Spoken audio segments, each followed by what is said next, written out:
Chapitre 7. Le début du voyage. Vint enfin le jour du départ vers Sunderland, d'où nous embarquions pour la Grèce. 5 chariots de location transportaient notre matériel et nos provisions. L'un d'eux était recouvert d'une toile épaisse pour protéger maman du soleil. La veille, les sorcières de Pendle s'étaient mises en route à pied.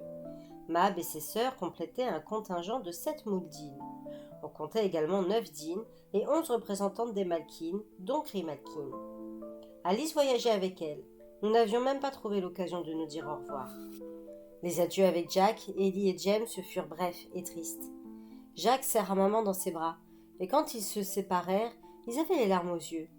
Au moment où maman montait dans son chariot, je remarquai qu'elle aussi avait les joues humides. Cela ressemblait par trop à une séparation définitive. Je m'efforçais en vain de chasser cette pensée, mais j'avais la quasi-certitude qu'ils ne se reverraient pas. Je me souvenais aussi de ma dernière conversation avec l'épouvanteur. Je quittais le comté pour une terre étrangère, où j'affronterais de terribles dangers. Peut-être ne le reverrai-je pas non plus. Je regrettais de ne pas avoir pu le remercier de son enseignement et de ses conseils. Le voyage se déroula sans incident. À notre arrivée à Sunderland, nous découvrîmes un port grouillant d'activité. La baie n'était pas assez profonde pour permettre aux gros bâtiments d'accoster, et un beau 3-mâts, la Céleste, était à l'ancre dans l'estuaire de la rivière. Nous allions trouver l'océan sur l'un des navires marchands les plus rapides du comté. « Tu comprends pourquoi j'avais besoin d'argent, » me dit maman. « Affréter un tel navire et rassembler un équipage acceptant des passagères aussi particulières, cela coûte cher. » Dans le soleil déclinant, des chaloupes allaient et venaient, transportant notre matériel du rivage au bateau. J'observais, non sans inquiétude, les eaux agitées par la brise du soir. Un aboiement joyeux me tira de ma contemplation. Griff et ses 2 chiots galopaient vers moi, suivis de Bill Arkwright. « Beau temps pour voyager, Tom Ward, » me lança-t-il. « Il y a de la houle, et ça sera pire au large. Mais tu auras vite le pied marin, j'en suis sûr. » Je pinais de la tête, tout en cherchant Alice des yeux. Mêlée à un groupe de sorcières, elle paraissait aussi nerveuse que moi. Elle capta mon regard et me fit un petit signe de la main. Les sorcières fixaient la surface mouvante de l'océan. S'il ne formait pas pour elles une barrière infranchissable comme l'eau courante d'une rivière, sa teneur en sel représentait un vrai danger. Que l'une d'elles tombe à la mer, elle mourrait. L'écume et les embruns suffirent à les brûler. Aussi avait-elle enfilé des gants et des jambières. Les Mouldils, qui marchaient habituellement pieds nus, étaient chaussées de galoches à semelles de bois, et toutes portaient des cagoules de cuir ne laissant que de petites ouvertures pour les yeux, le nez et la bouche. Malgré ces protections, il y avait fort à parier qu'elles resteraient réfugiées dans la cale le temps du voyage. Les hommes d'équipage, bien que prévenus de leur présence, leur lançaient au passage des regards méfiants, et les curieux gardaient prudemment leur distance. 2 grosses barques, maniées par des rameurs, firent la navette pour nous conduire à bord par petits groupes. Maman monta dans la première en compagnie du capitaine de la Céleste. Puis ce fut le tour des sorcières. Leurs cris perçants, lorsque l'eau et les éclaboussaient, se perdirent peu à peu dans le lointain. Alice, qui ne les avait pas accompagnées, s'approcha de moi presque timidement. « Ça t'ennuie si on part ensemble ?»« Bien sûr que non. » Nous partageâmes donc la dernière embarcation en compagnie de Bill Arkwright et de ses 3 chiens. Les bêtes, surexcitées, ne tenaient pas en place. Leur maître dut donner de la voix pour persuader Griff de se coucher à ses pieds. La houle nous secouait de façon inquiétante. Par chance, la traversée ne prit que quelques minutes. Escalader l'échelle de corde jusqu'au pont du navire fut un jeu d'enfant. Quant aux chiens, on les hissa à bord dans un panier. Maman était près du grand mât en compagnie d'un grand rougeau doté de favoris impressionnantes. Souriante, elle me fit signe de la rejoindre.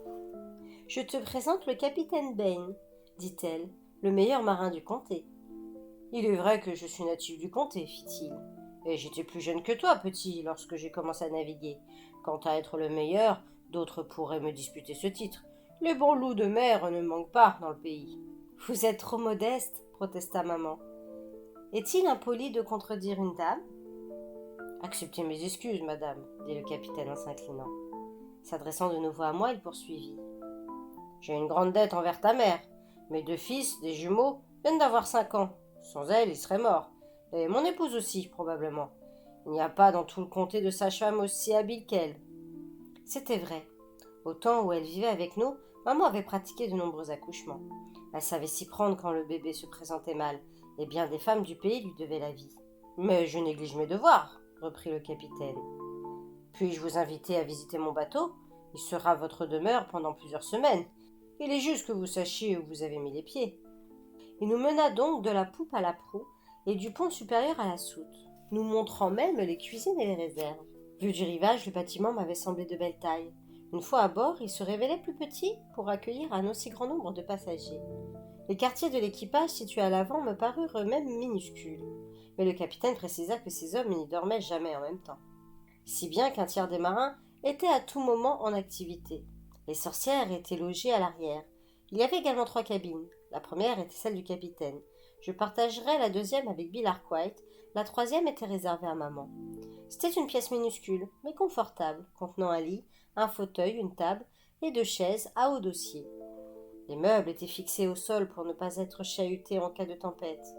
Le hublot ne laissant filtrer qu'une lumière parcimonieuse, le capitaine alluma une lanterne. « J'espère que cela vous conviendra, Madame Ward, dit-il. À présent, excusez-moi, le devoir m'attend. Nous allons pas tarder à lever l'ancre. » Maman le remercia d'un sourire. « Ce sera parfait, capitaine. » Curieux d'assister aux manœuvres, je suivis le capitaine sur le pont. La marée était haute. Le vent avait fraîchi. L'air sentait l'iode et le goudron. Bientôt, on largua les voiles. Dans un grand claquement de toile, la Céleste frémit et s'éloigna lentement de la côte avec un léger roulis. Arkwright et Alice se vinrent s'accouder près de moi au bastingage. Le soleil s'enfonçait à l'horizon. La soirée était claire. On apercevait, loin au nord, Cartmel et la montagne du vieux bonhomme. « On a passé des durs moments là-bas, » fit remarquer Alice. Bill et moi acquiesçâmes. Arkwright avait bien failli laisser la vie, et Crow, son berger allemand, le compagnon de Griff, avait été tué par Morwen, la sorcière d'eau. Je supportais mieux les roulis que je ne l'avais craint. Toutefois, nous étions encore dans la baie de Morecambe, relativement abritée des vents. Quand nous franchîmes l'estuaire de la Mire, je distinguai, droit devant, une ligne d'écume blanche. Au-delà, c'était le grand large. Presque aussitôt, le bateau commença à tanguer, et mon estomac à se contracter. 10 minutes plus tard, je m'étais débarrassé de son contenu par-dessus bord. « Ça prend combien de temps d'avoir le pied marin ?» demandai-je à Arkwright en reprenant mon souffle. Il eut un sourire moqueur. « Parfois des heures, parfois des jours. Il y a même des pauvres gars qui ne parviennent jamais. Espérons que tu feras partie des chanceux, Tom Ward. » Alice se pencha vers moi.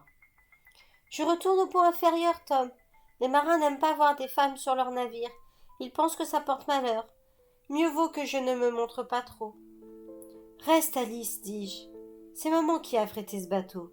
Ils devront en prendre leur parti. » Comme elle insistait, je descendis avec elle. Mais les sorcières ne supportaient pas la houle mieux que moi. En bas, l'odeur de vomi était telle que je battis rapidement en retraite et remontai respirer l'air frais. Cette nuit-là, je suivis le conseil d'Arkwright. Je dormis dans un hamac, sous les étoiles, tandis que nous descendions vers le sud en longeant la côte. À l'aube, je me sentais déjà nettement mieux, même si je n'étais pas encore un loup de mer aguerri.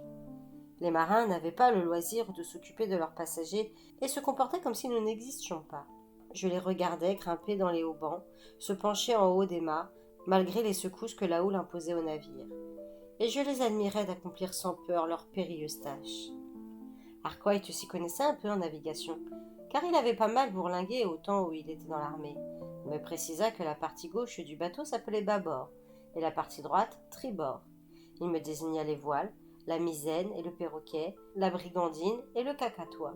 Mon père, qui avait été marin, m'avait appris ces termes. Néanmoins, j'écoutais poliment. Papa m'avait aussi enseigné les bonnes manières. Le plus souvent, m'expliqua Arkwright, on donne au bateau des noms féminins. Celui-ci, par exemple, s'appelle la Céleste. Mais en pleine tempête, aussi céleste soit-il, il ne pardonnera pas une mauvaise manœuvre à son capitaine. Imagine des vagues aussi hautes qu'une cathédrale, capables de retourner et d'engloutir le plus fier navire. Chaque année, des bâtiments sombres, corps et biens, avec leur équipage. C'est un rude métier que celui de marin. Par certains côtés, il ressemble au métier d'épouvanteur. Nous venions de nous ancrer dans l'embouchure d'un gros cours d'eau, le Mersey, et nous attendions la marée. Nous n'avions pas encore laissé le comté derrière nous. Nous devions faire une dernière et brève escale à Liverpool pour y prendre des vivres supplémentaires. Contrairement à celui de Sunderland, le port de Liverpool était équipé d'un large quai en bois où la Céleste put s'amarrer. Nous en profitâmes pour nous dégourdir les jambes, sauf les sorcières, qui restèrent confinées dans la cale. Dès que j'eus mis le pied sur les planches, je ressentis une curieuse impression. Alors que je foulais un sol ferme, il me semblait que celui-ci se dérobait sous mes semelles. Les dockers chargèrent nos ballots en hâte, car nous devions repartir avec la même marée. Sinon, il aurait fallu patienter jusqu'à la tombée de la nuit. De retour à bord, tandis que l'équipage larguait les amarres, je rejoignis maman à l'ombre du grand mât. S'abritant les yeux de sa main, elle surveillait le quai, comme si elle s'attendait à voir surgir quelque chose. Soudain, un sourire illumina son visage. Je suivis son regard et distinguai une silhouette qui courait vers nous. Stupéfait, je reconnus mon maître. Son grand manteau voltigeait derrière lui. Mais la passerelle avait déjà été retirée. La Céleste quittait le quai. L'épouvanteur lança son sac et son bâton dans notre direction. Ils atterrirent sur le pont et je m'en emparai aussitôt. L'espace entre le quai et le bateau s'élargissait à chaque seconde. Maman se pencha et d'un geste encouragea mon maître. Il recula, prit son élan et fonça. Je cessai de respirer. C'était un saut impossible. Or, il le réussit. Ses bottes sonnèrent à l'extrême bord du pont. Il vacilla, manqua de dégringoler en arrière. Maman l'agrippa par le poignet et le tira en sûreté. Il la remercia d'une inclinaison de tête avant de marcher vers moi. Je crus qu'il voulait me parler, mais il reprit simplement son sac et son bâton. Puis il s'engagea dans une écoutille et descendit vers le pont inférieur sans m'avoir adressé un mot. « Je suis heureux que vous veniez avec nous, lui lançai-je.